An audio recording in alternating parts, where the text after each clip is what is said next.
Hello guys, I hope you guys are doing good. I'm also doing good over here. Yeah, thank God. Thank God for everything. Guys, welcome to my YouTube channel. My name is Ruth and my YouTube channel name is Ruth Han, and I make videos about my life. Yeah, my life, like my life and my Christianity life. Let's say everything about myself. So those are what I make. Today I'm going to give you a story about what is it about? Forgetting it. Story about how I came to Saudi. Yeah, the other time I told you about how I came to Saudi, but that was the process work at home. But now, like the journey to Saudi until the things that happened in the first place. Yeah, those are the things I haven't told you about. So let's get to it. So guys, when I told you the story back, right? So now we'll be starting from the airport, where the process from the airport. So guys, it was last year, not 2019 October. Yes, it was that 29. That was the date that I was coming to Saudi, and I was in my husband's house place, and we got prepared. I was with a friend of mine. I won't tell you her name. Yeah. Then our flight was for 10 p.m.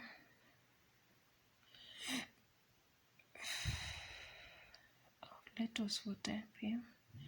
And then we got prepared earlier, and then we stayed at my husband's place. Like, not, we came to the office. Yeah, now to the office, and we stayed there for kind of long, because we came from home at, was it 10 a.m. in the morning. We stayed there, yes, and we stayed in the office for that long. So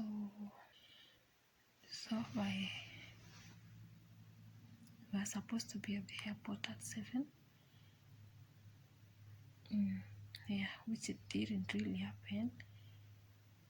Yes, we came, we went to the airport, and on that day we did not eat anything. We were so very hungry, but I didn't give us some money for food, which we were supposed to buy before getting to the airport, but it didn't happen. So we just went to the airport, and yes, when we were there,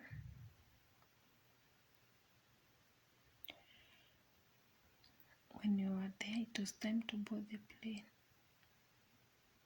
Yeah, but my friend was right with our things were okay, but mine, there was kind of problem. I was told that something is fake or something of the sort. But then I was like, what am I gonna do now? Like, I was confused. My phone was dead already. I can't call anyone. I don't have my agent's number of head, and then I don't have a charger. Yeah, it was a mess. So there was a person there. It was a old man.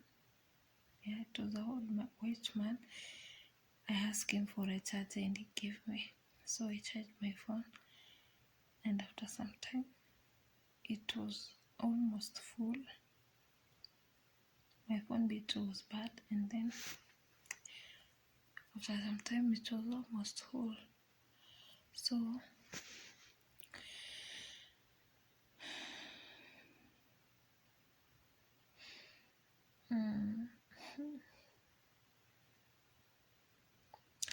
guys, I called my agent.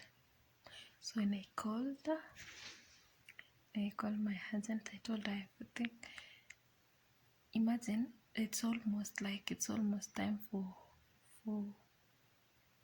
for people to get in the plane, but me, I'm like, I was on my own place, like, and I wasn't even doing anything. So when I called my agent, he told me to find someone by the name, I guess it was Abdallah, which I went and asked, but they asked me, like, can you see someone with the head? And I was like, what? These people is not like they are not even helping. What am I going to do now? Remember, guys, I have no money. I have no money. I was like, if things doesn't work now, how am I going to go back home? How will I get home?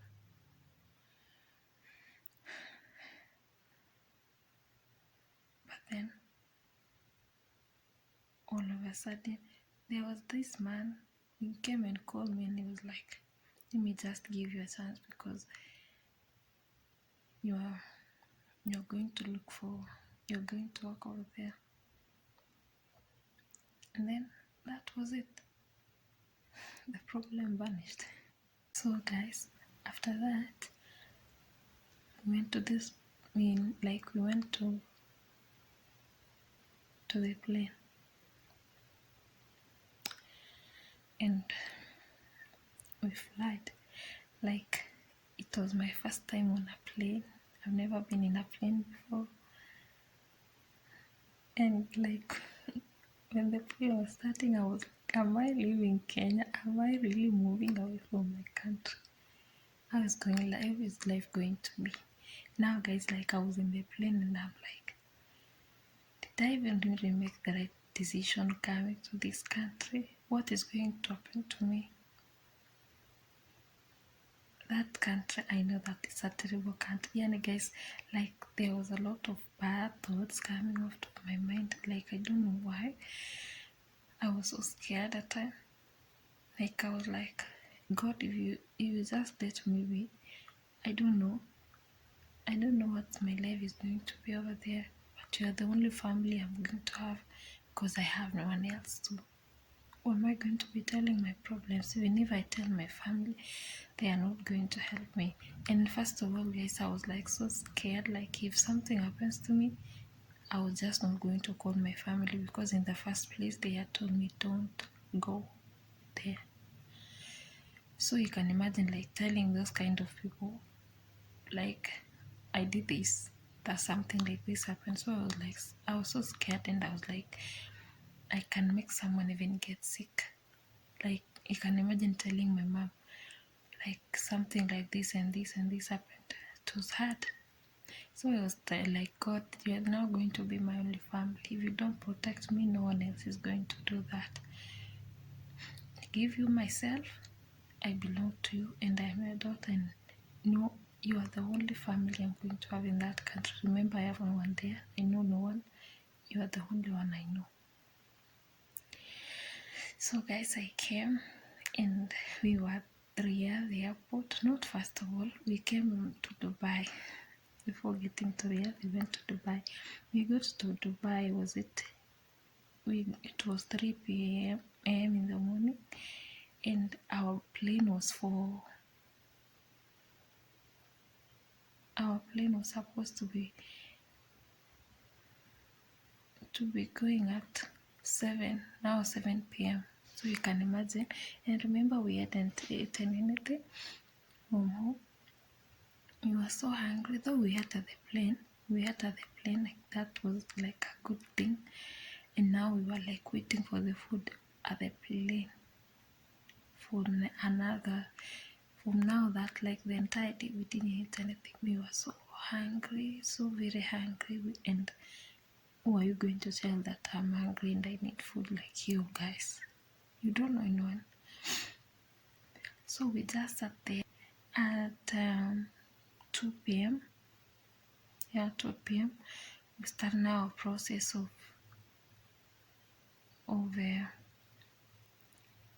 the process for the plane once again, which at the moment it went good. There was no problem. Yeah, so And then we went again and slept, like we just sat. For me, I slept, and my friend was just there. We stayed up to 5 p.m. And then now we went to the plane, which we traveled for an hour from Dubai to Riyadh. We reached at Riyadh at 10. Yeah, it was 10. And at that 10, we like, you don't know who's going to pick me, you don't know who's going to pick you. We're just like, yo, what's really going to happen here? And then me and my friend, we were from different agencies. So she was going to with another agent, and then I was going to go with another one. And the other thing is, when we just reached there, agent was already there waiting for her. And I was like, yo, we couldn't even say goodbye because she was just picked up. And that's it. That's how she went. So, and remember, my phone was already dead. I don't have a charger. And it was like a huge mess. And I don't have even data. I don't know anyway what I was thinking. Like, I really risked it. Like, I was really risking it. I was like, if something happens, like, how am I going to communicate with my family without like anyone knowing anything about me? But God is God, guys. God is always God, and He'll always be God. So after like 30 minutes there, now the person came and picked me up. We were 3 girls. It was me and another 2 Filipino ladies. We got into the car and we were taken to the office where we stayed there. First of all, the other Filipino lady was taken to her job place on that same day, and then me and the other Filipino lady, we were taken to the office. When we were in the office, I found there was this Rwandan lady. Not, she was from Burundi, and she was giving me a story. You can imagine, like, you just arrived and someone is giving you a story. Her life was like, yo guys, she just came to Saudi and then she went to her workplace, and life wasn't just that simple. She was like so tortured with that lady, which one, the one she was working for, and then she worked there for 2 weeks and she was returned to the office. And I was like, yeah, is this going to happen again to me? But I told God, don't let these things happen to me, because I don't know. I'm just not used to moving from one place to another. You can imagine, it's not like you're moving from the house you know to someone else's house that you're going to know, nothing of the sort. So I stayed there, like I slept there, and the next day I was taken to the bus station, now like heading to my boss's house. My boss's house was like far. It's far, like very far from Riyadh. It was 15 hours by bus from Riyadh to that place. It's called Tabarjal. It's almost around the border of Saudi and Jordan. Yeah, is it Jordan? Yes, yeah, Jordan. So we went to the bus station. That guy booked the bus for me, and she bought me some food, and she gave me 50 real. I was like so happy, and I took his number. Told me in case of anything, he called me, and I was like, thanks to God. Thanks to God. At least I have someone to talk to now.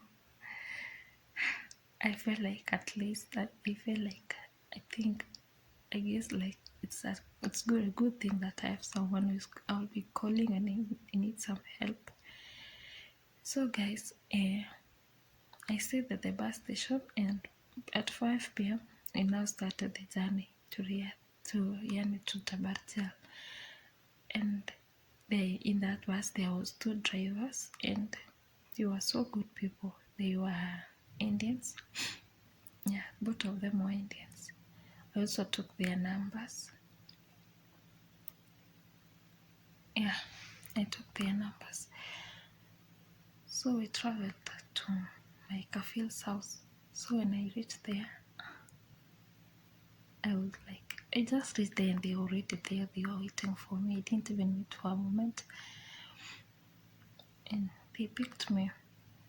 My Kafils was not a bad person, like they looked good, yeah. And yes, we went to the house. They were with one of their child. I thought that was the only kid they had, but yo guys, that wasn't the story. That wasn't it. So we went and then went home. When we reached home, there was a lot of kids, and I was like, yo guys, I've never seen as many children as I saw there. And it was for one mother. It's not like they were different women. It was for only one mama. And I was like, God, what is this?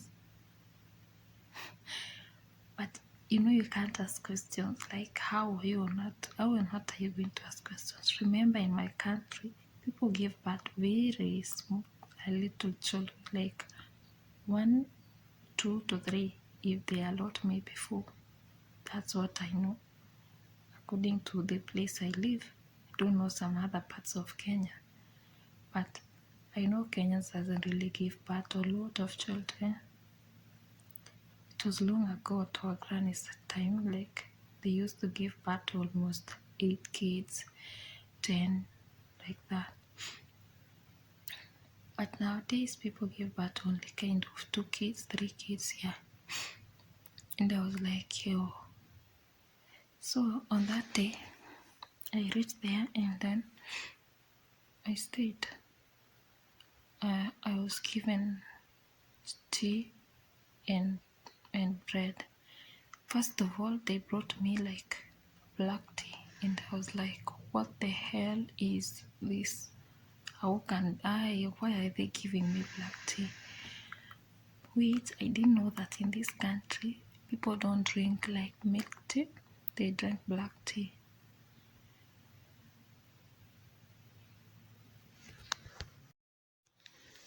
They drink black tea. And then I was told to sleep on that day, so I slept like the entire day. I didn't work on that day. I started working on the next day. Yeah, I started working on the next day. Like guys, the house was like so dirty. So dirty. I've never seen a house as dirty as that before in my life. It was, I don't even know how to describe how it was looking like. It was so very dirty. So I started doing my cleaning, and my first day wasn't a bad one, and the kids were friendly on that day. Like on the second day is now I saw like hectic, like life was not the same again. Like then I was missing home. You guys, it was a mess. I could go and sit outside like and looking at the sky, and I was like, what exactly brought me to this country? What came over me? I wish I could listen to my family. I wish I couldn't come. Now guys, I was like, just I wish, which isn't even making sense because I'm already here. It's not like I'm going to board a bus and go back to Kenya. It wasn't an easy story. You're in the hands of other people. It wasn't something simple. So I just had to relax, and then I guess I stayed for a few days. I didn't call my family on that exact day I came, and I was even like scared, like I need to talk to my mom. She must be so worried right now. So after 3 days, I borrowed my madam's phone and I called my mother. She was so happy. When she was talking to me, I felt like crying.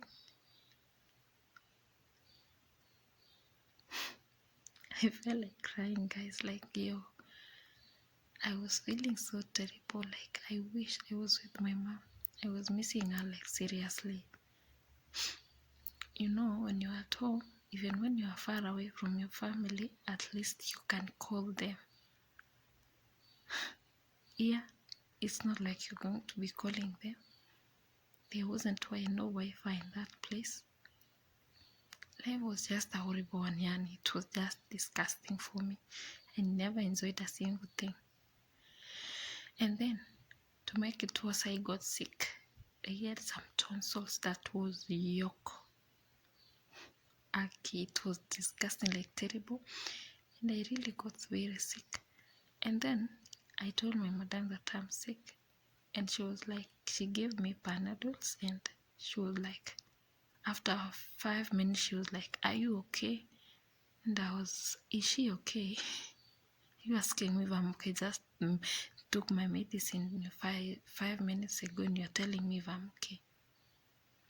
She was like, go to the kitchen, cook, do this, do that. I felt so terrible, and I was like, what kind of a human being is this one? I told her I'm not going to work because I'm sick, and first of all, you just give me Panadol. I need to go to the hospital. So I got so stubborn on that day. I went and slept. But that same day, they took me to the hospital, and I was given some medicine. Yeah, and then I slept almost 2 days. So imagine, for those 2 days that I was sleeping, these people are cooking, and there was no washing the utensils. When I woke up, I can't believe what I saw in the kitchen. Like, the utensils were all over. The entire house is dirty. It was disgusting, Cheyenne. It was really disgusting. So I just had to ask for strength from God. And I did it. I really did it. Anyway, guys, that family wasn't a bad one. They were really good people in terms of everything. But the thing that I hate the most was the kids. They were so very indisciplined, like indisciplined. There was a time, like, I was seated in the kitchen, and then there was this little boy. I guess he was kind of 6 years. He brought coffee. He drank the coffee, and then there's that little coffee in the cup. He came and poured it on my hair. I felt like I was going to lift him and knock him on the ground for sure. But I was like, let me just not do something like that, because if I kill someone kid, I'm going to be in prison forever. When I told his mom, it was like, he's just a kid. He's just a kid. You understand children, what? And I was like, and then that kid was called, and he was like, it was just an accident. And then his mom was like, did you hear that? It was just an accident. You can imagine, guys, someone came and just pour coffee on your head, and then you just went and be like, it was just an accident. Like, seriously? That day I got so angry, like so angry. That woman was she was supporting the disgusting things that the kids were doing. Like, a kid will just drink tea or coffee, and then just throw the cup on the wall, like, pa. In the morning when you are waking up, maybe you want to sleep early, you will find glasses almost everywhere. So if you don't be careful, you are going to be really cut far by the glass. So there was a time I called my agency, and I told her everything. She was like, she was going to help me, which it didn't really happen. But that was it, guys. That was it. I stayed for almost a month, and my homesick was like gone. Yeah, it was gone, and I was like, thanks to God. At least.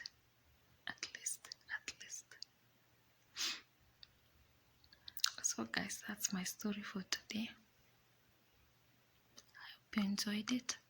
If you enjoyed it, guys, if you liked it, please comment down below. Yani, please comment, like, and subscribe.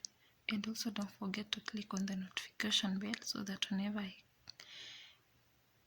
I post my video, I upload my video, you're going to be notified.